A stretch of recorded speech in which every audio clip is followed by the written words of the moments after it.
KBR news కి స్వాగతం. తమిళనాడు రాజకీయాల్లో సరికొత్త అధ్యాయం మొదలైంది. ఇటీవల జరిగిన అసెంబ్లీ ఎన్నికల్లో గెలుపొందిన 234 మంది ఎమ్మెల్యేలు శాసనసభలో ప్రమాణ స్వీకారం చేస్తున్నారు. శాసనసభ్యుల చేత ప్రోటెం స్పీకర్గా ఎన్నికైన కురుప్పయ్య ప్రమాణ స్వీకారం చేయిస్తున్నారు. సీనియర్ నేత అయిన కురుప్పయ్య ప్రోటెం స్పీకర్ బాధ్యత నిర్వహిస్తున్నారు. అసెంబ్లీ కార్యకలాపాల్లో కీలకమైన స్పీకర్, డిప్యూటీ స్పీకర్ పదవులకు రేపు ఎన్నికలు నిర్వహించనున్నారు. ఇటీవల జరిగిన తమిళనాడు ఎన్నికల్లో టీవీకే 108 స్థానాలు గెలిచి అతిపెద్ద పార్టీగా అవతరించింది.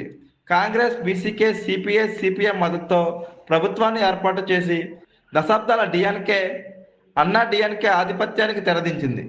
నిన్న చెన్నైలోని నెహ్రూ ఇండోర్ స్టేడియంలో జరిగిన కార్యక్రమంలో గవర్నర్ రాజేంద్ర విశ్వనాథ్ బర్లేకర్ ముఖ్యమంత్రిగా విజయ్తో ప్రమాణ స్వీకారం చేయించారు.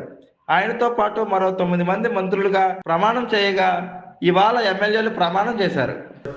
சட்டமன்ற பேரவையின் உறுப்பினராக தேர்ந்தெடுக்கப்பட்ட சி. ஜோசப் விஜய் எனும் நான் சட்ட முறைப்படி நிறுவப்பெற்றுள்ள இந்திய அரசமைப்பு சட்டத்தில் உண்மையான நம்பிக்கையும் பற்றுறுதியும் கொண்டிருப்பேன் என்றும் இந்திய நாட்டின் இறையாண்மையையும் ஒருமைப்பாட்டையும் நிலைநிறுத்துவேன் என்றும் நான் மேற்கொள்ள